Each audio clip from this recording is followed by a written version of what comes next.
வராது. ஆனால்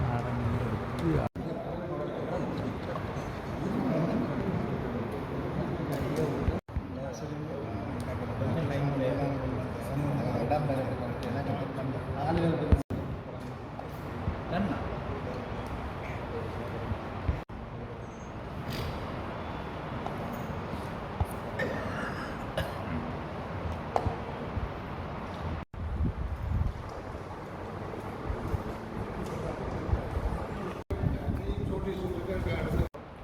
இன்னும் சில கட்சிகளும் எங்களுடன் இணைந்து போவதற்கான கோரிக்கைகளை முன்வைத்திருக்கின்றன. அது வடக்கு மாகாணத்தில் முக்கியமாக வன்னியிலும் யாழ்ப்பாண கோரிக்கைகளை வைத்திருக்கின்றன. அது தொடர்பாகவும் நாங்கள் எங்களுக்கு கருத்து பரிமாற்றங்களை செய்திருக்கின்றோம். ஆகவே இது வடக்கு கிழக்கில் ஒரு தமிழ் தேசிய பரப்பில் இருக்கக்கூடிய அனைத்து சக்தி தமிழ் மக்களினுடைய சகல பிரச்சனைகளை முன்னெடுத்துக் கொள்ளக்கூடியவர்கள் அந்த பிரதிகளாக தெரிய வேண்டும் என்பது என்னுடைய எண்ணமாக இருக்கிறது. இருக்கக்கூடிய அந்த கட்சி தலைமைகளால் அந்த பொருட்கள் அந்த விடயங்கள் நடைபெற்றுக் கொண்டிருக்கின்றன. ஆகவே இந்த கூட்டு என்பது இத்துடன் முடிந்து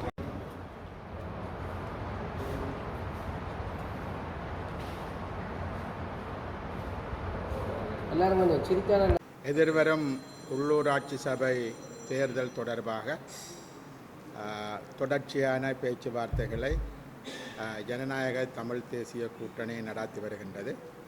அந்த அடிப்படையில் இன்றும் நாங்கள் வடகிழக்கு நிலைமைகள் தொடர்பாக வடகிழக்கில் நாங்கள் இந்த தேர்தலை கையாள்வது தொடர்பாகவும் குறிப்பாக யாழ்ப்பாண மாவட்டம் கிளிநொச்சி மாவட்டங்களில் அதற்கான குழுக்களை நியமித்து உடனடியாக அந்த வேலைகளை நகர்த்துவது தொடர்பாகவும் நாங்கள் இன்று பேசியிருக்கின்றோம். அதேபோல் இன்றைக்குள்ள கள நிலவரங்களையும் அரசியல் நிலவரங்கள் இப்பொழுது இருக்கக்கூடிய அரசியல் நிலவரங்கள் தொடர்பாகவும் பல்வேறுபட்ட கருத்து பரிமாற்றங்களும் நடந்திருக்கின்றது. இந்த கூட்டம் தொடர்ச்சியாக இந்த தேர்தல் நாமினேஷன்கள் நாங்கள் தாக்கல் செய்வதும் அதுக்கு பிற்பாடும் நாங்கள் இந்த கூட்டங்கள் தொடர்ச்சியாக நடைபெறும் அதற்கான குழுக்கள் அமைக்கப்பட்டிருக்கின்றது. ஆகவே அந்த வகையில் இந்த கூட்டங்கள் தொடர்ச்சியாக நடைபெறும் என்றும் நாங்கள் எதிர்பார்க்கின்றோம். இன்னும் சில கட்சிகளும் எங்களுடன் இணைந்து போவதற்கான கோரிக்கைகளை முன்வைத்திருக்கின்றன. அது வடக்கு மாகாணத்தில் முக்கியமாக வன்னியிலும் யாழ்ப்பாணத்திலும் கூட ஒரு சில அமைப்புகள் எங்களுடன் தாங்களும் இணைவதற்கான கோரிக்கைகளை வைத்திருக்கின்றன. அது தொடர்பாகவும் நாங்கள் எங்களுக்குள் கருத்து பரிமாற்றங்களை செய்திருக்கின்றோம். ஆகவே இது வடக்கு கிழக்கில் ஒரு தமிழ் தேசிய பரப்பில் இருக்கக்கூடிய அனைத்து சக்திகளையும் உள்ளடக்கி நாங்கள் இந்த தேர்தலை முன்னெடுத்து செல்ல வேண்டும். அதற்கூடாக நிச்சயமாக தமிழ் மக்களினுடைய பிரதிநிதிகளாக தமிழ் மக்களினுடைய சகல பிரச்சனைகளை முன்னெடுத்து செல்லக்கூடியவர்களை அந்த பிரதிநிதிகளாக தெரிய வேண்டும் என்பது நம்முடைய எண்ணமாக இருக்கிறது. ஆகவே இந்த கூட்டணி என்பது இதுடன் முடிந்து விடாது. இதில் இன்னும் பல பேர் இணையலாம். ஒரு பரந்துபட்ட கூட்டணியாக வடக்கு கிழக்கு உள்ளடக்கிய பிரதேசத்தில் அந்த பரந்துபட்ட கூட்டணியாக நாங்கள் இதனை உருவாக்க விரும்புகின்றோம். அதற்கான முயற்சிகள் எல்லா இடங்களிலும் இருக்கக்கூடிய எமது கட்சி தலைமைகளால் அந்த பொறுப்புகள் அந்த விடயங்கள் நடைபெற்று கொண்டிருக்கின்றன. ஆகவே இந்த கூட்டு என்பது இத்துடன் முடிந்து விடுவதில்லை. இது எமது ஒரு அரசியல் ரீதியாகவும் எல்லோரும் அதனை இன்று வற்புறுத்தி கூறியிருக்கிறார்கள். இது வரும் தேர்தல் கூட்டு அல்ல. அரசியல் ரீதியாக நாங்கள் எல்லோரும் இணைந்து செயற்பட வேண்டும் என்பதை இப்பொழுது ஜனநாயக தமிழ் தேசிய கூட்டணியுடன் இணைந்து பயணிக்க விரும்பி வந்திருக்கக்கூடிய அனைவரும் அதனை வலியுறுத்தி கூறியிருக்கிறார்கள். ஆகவே தமிழ் மக்களினுடைய பிரச்சனைகளை தீர்க்கின்ற அடிப்படையில் எதிர்காலத்தில் இது தொடர்ந்தும் பயணிக்க வேண்டும் என்பது எல்லோருடைய விருப்பமும். அந்த விருப்பத்தை நிறைவேற்றக்கூடிய வகையில் நாங்கள் செயற்படுவோம் என்று நாங்கள் எதிர்பார்க்கின்றோம். ஆகவே இவ்வாறான கூட்டங்கள் தொடர்ந்து நடைபெறும். அது அந்த அடிப்படையில் இந்த விஷயங்கள் நகர்ந்து கொண்டிருக்கின்றன.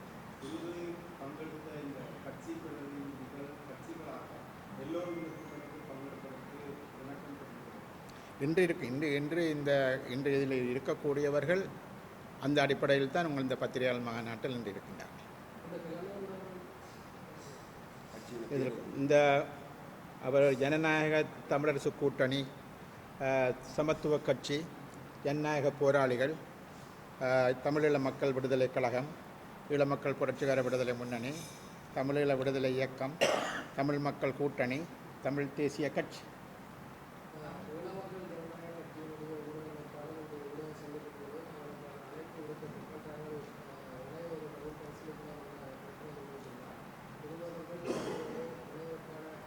அது தொடர்பாக அவர்கள் நேரடியாக இதுவரை எங்களுடனும் யாரும் கலந்து பேசவில்லை. அவ்வாறு அவர்கள் நேரடியாக எங்களுடன் இது நீங்கள் சொல்வது வெறும் பத்திரிகை செய்தியாக இருக்கலாம்.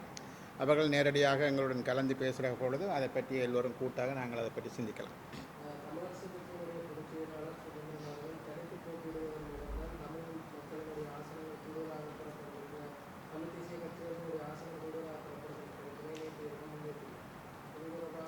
அவர் இன்றைக்கு நேற்றைக்கு இல்லை, அவர் 2 வருஷத்துக்கு முன்னாலே அப்படித்தான் அவர் அந்த முடிவை வச்சிருந்தார். இன்றைக்கும் அவர் அதே முடிவோடு தான் இருக்கிறார். அவர் அந்த முடிவில் மாற்றம் இல்லை. ஆனால் தமிழ் மக்களை பொறுத்தவரையில் அனைவரும் ஓர் அணியில் திரள வேணும் என்பது தமிழ் மக்களுடைய விருப்பமாக இருக்கின்றது, தேவையாகவும் இருக்கின்றது. ஆகவே அதனை நாங்கள் எல்லோரும் புரிந்து கொண்டு தான் இந்த ஓர் அணியில் எல்லோரையும் திரட்டுவதற்கான பணிகளை செய்து கொண்டிருக்கின்றோம். தமிழரசு கட்சி அவர்கள் தனித்து போட்டியிட வேண்டும் என்று சொன்னால் அது அவர்கள் எடுக்க வேண்டிய முடிவு. நாங்களும் அந்த அவருடைய பத்திரிகையாளர் மாநாடோ அந்த வடமராட்சியில் நடந்த அந்த விடயத்தை நாங்களும் பார்த்தோம். அவர் தனித்து போட்டியிடுவார் தான் அவர் கூறியிருக்கின்றார். ஆகவே அது அவர்களுடைய முடிவு.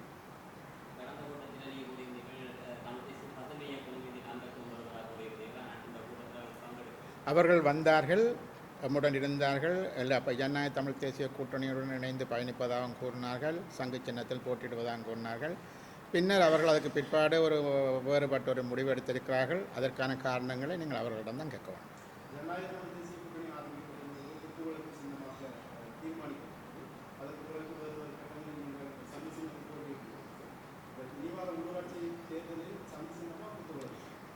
இப்பொழுது ஜனநாயக தமிழ் தேசிய கூட்டணிய சின்னமாக சங்கு தான் இருக்கின்றது. ஆகவே தொடர்ச்சியாக நாங்கள் அந்த சின்னத்தை மாற்றுவதாக நாங்கள் அது தொடர்பாக இதுவரை பேசவில்லை, அவ்வாறான கேள்வி எழவில்லை. ஆகவே தொடர்ச்சியாக அது அந்த சின்னமாகத்தான் தொடர்ந்தும் இருக்கு.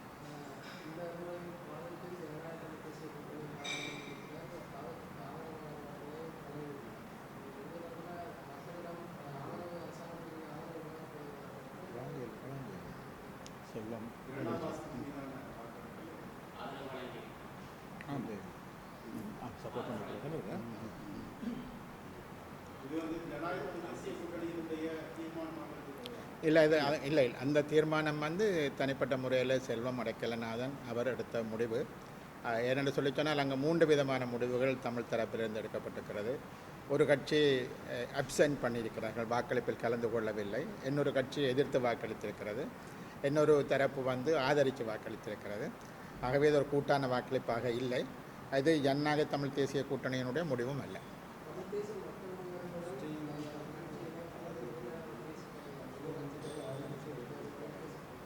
அவர்களை பொறுத்தவரையில் அவர்கள் சாதாரணமாகவே ஒரு தனி வழி போவதை பற்றித்தான் அவர்கள் கூடுதலான ஒரு அக்கறை கொண்டிருக்கின்றார்கள். எந்த ஒரு சந்தர்ப்பத்திலும் எந்த ஒரு நேரத்திலும் ஒரு கூட்டான பயணத்துக்கு அவர்கள் தயாராக இல்லை என்ற நிலவரம் தான் இருந்து கொண்டிருக்கின்றது. அவர்களை பொறுத்தவரையில் இதில் இருக்கக்கூடிய பல பேர் அவர்களுக்கு தீண்டத்தகாதவர்களைத்தான் அவர்கள் இதுவரையும் பேசி வந்திருக்கிறார்கள். ஆகவே அந்த வகையில் உண்மையாகவே அவர்கள் இணைந்து பயணிக்க அவர்கள் விரும்பினால் நாங்கள் பேசுவதற்கு தயாராக இருக்கிறோம்.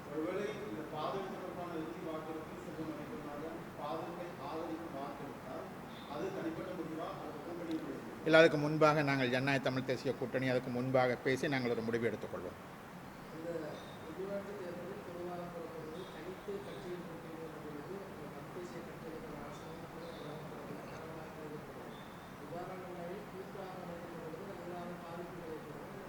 நிச்சயமாக அந்த பாதிப்புகள் வராது. எங்களை பொறுத்தவரையில் தமிழரசு கட்சி போட்டியிடுகிறது, ஜனநாயக தமிழ் தேசிய கூட்டணி போட்டியிடுகிறது. முதலாவது வாக்குகளை ஒரு தமிழ் தேசிய பரப்பில் உள்ளதை நோக்கி நாங்கள் கொண்டு வர வேண்டும் என்பது முதலாவது விடயம்.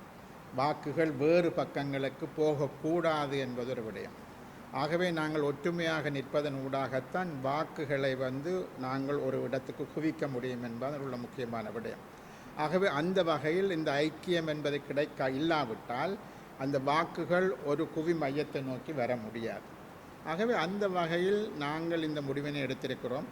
இந்த தேர்தலை பொறுத்தவரையில் ஜனநாயக தமிழ் தேசிய கூட்டணியோ தமிழரசு கட்சியோ அகில இலங்கை தமிழ் காங்கிரஸ் வேறு பல கட்சிகளும் போட்டியிடும், இல்லை என்று சொல்வதற்கு இல்லை. ஆகவே இது எமக்கு மாத்திரம் உரித்தான ஒரு பிரச்சனை கிடையாது. முழு இலங்கையிலும் என்ன சிஸ்டம் இருக்கிறதோ தேர்தல் பொறிமுறை வழிமுறை எப்படி இருக்கிறதோ அப்படித்தான் தேர்தல் நடக்கும். அந்த தேர்தலில் வெல்வதற்கான வியூகங்களை வகுப்பது அந்தந்த கட்சிகளுடைய கடமை. ஆகவே அந்த வகையில் நாங்கள் கூட்டாக ஐக்கியப்பட்டு போவதன் ஊடாகத்தான் தமிழ் மக்களினுடைய பெருமளவிலான வாக்குகளை பெற்றுக்கொள்ள முடியும் என்று நம்புகிறேன்.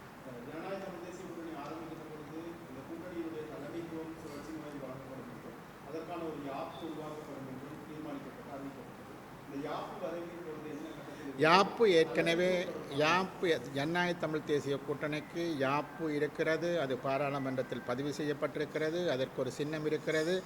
நாங்கள் அந்த ரொட்டேஷனல் பேசிஸில் அது தொடர்பாக நாங்கள் பேசிக்கொண்டிருக்கிறோம். தேர்தலுக்கு பிற்பாடு நாங்கள் எங்களுக்கான அந்த ஒரு ஜனநாயக தமிழ் தேசிய கூட்டணிக்கான ஒரு மகாநாடு ஒன்று நடக்க இருக்கிறது. ஆகவே அந்த மகாநாட்டில் அந்த விதமான முடிவுகள் எட்டப்படும். தமிழிசை கட்சி ஏற்கனவே உங்களுக்கு திரு சுமந்திரன் அவர்கள் மிக தெளிவாக கூறியிருக்கின்றார். உள்ளூராட்சி சபை தேர்தலுக்கு பிற்பாடு தான் நாங்கள் ஆட்சி அமைப்பதில் கூட்டு சேர்வதை பற்றி என்று. ஆகவே இப்பொழுது பேச வேண்டிய தேவை எதுவும் வரவில்லை என்று தான் நான் நம்புகின்றேன். அது பிற்பாடு பார்க்கலாம்.